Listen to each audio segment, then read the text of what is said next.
Donald Trump has decided to change the name of this book. It's the same book, but they changed the name to Great Again. And instead of glowering at the world, Donald Trump has kind of a smile like, you know, I got a used car, I want to say, kind of a smile. I think the reason why you see these enormous crowds rallying around Donald Trump, enormous crowds yesterday out west, is because he's made a real connection with everyday Americans. And so my advice to him for Sunday night is what it was before the last debate, and that is go out, be yourself, and share that vision for how we're going to make America great again. Well, the two vice presidential nominees talking about the top of the ticket and what's happening. We have new polls, a couple of them out today. In New Hampshire, a Suffolk Boston Globe poll has Clinton up 2 within the margin of error, essentially tied there with Donald Trump. There you see Johnson and Stein on there in the 4-way. And then in Michigan, this is Detroit Free Press and WXYZ. This says Clinton up 11 in Michigan. Our Fox average of national polls has not changed, still at 2.2 Clinton lead. Let's bring in our panel. Jason Riley, columnist with the Wall Street Journal. Julie Pace, White House correspondent for the Associated Press. Mercedes Schlapp, columnist for the Washington Times, and syndicated columnist Charles Krauthammer.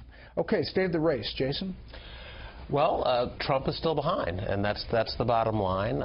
We see some movement in the polls in a few states. I think he's doing better in Pennsylvania, Iowa, but in most of the battleground states, he's still behind, and there's a lot at stake in these next 2 debates, frankly.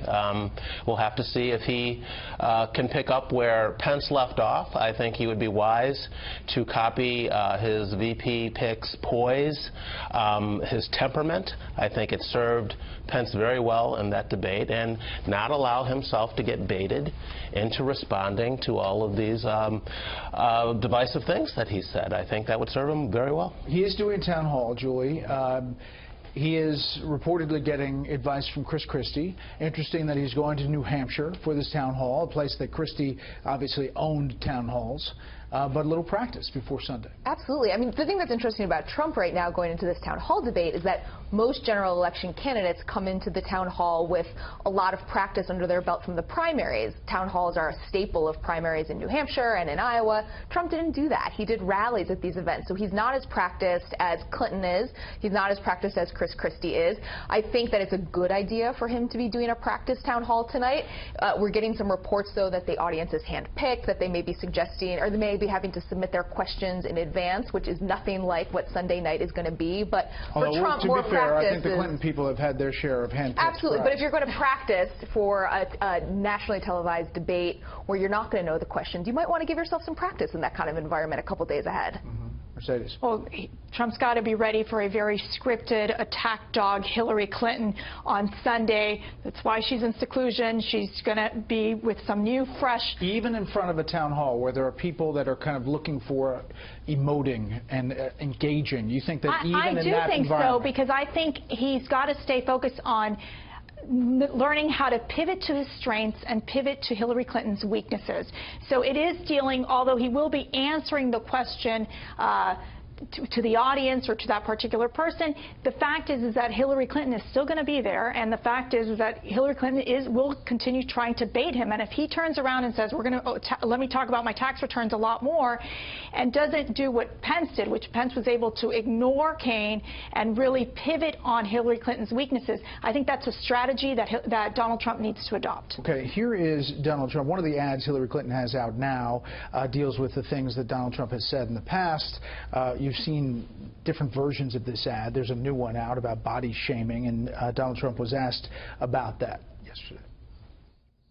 Do you understand the concern from parents of younger girls that some of the wording that you've used to talk about attractiveness or unattractiveness might make it more difficult for girls who are struggling with their body image and the pressure to be model perfect? Sure, I do. And, you know, a lot of this is done in the entertainment business. I'm being interviewed for Apprentice long before I ever thought in terms of running for office. Right. A lot of that was done for the purpose of entertainment. And, you know, when people hear it and when they hear, there's nobody, I can tell you this, there is nobody that has more respect for women than I do. Charles. I think the most important thing here for Trump is the morning after. He might have lost the debate. You know, it was pretty close. It was not the rout that people say it was. But he really threw it away the morning after, when he went down the rabbit holes on the Miss Universe and all the other stuff. And that's happened to him before. I think he can hold his own. He just needs to be, to ignore, as everybody here has said, ignore the bait. He should just dismiss all the quotations that he hears the way that Pence did. Deny it ever happened, and then ignore the fact checkers the next day. And then to pivot and to talk about her. The preparation he has to do is to learn a few things she said, to focus in on her weaknesses on Benghazi, which he never mentioned, emails, other stuff, and then just have somebody remove the cell phone overnight, at least for a week. I think he'll be all right. There's a lot of coverage of the Clinton aides taking a hammer to a cell phone. Maybe the Trump aides, you're saying, find that guy. Find that guy. All right.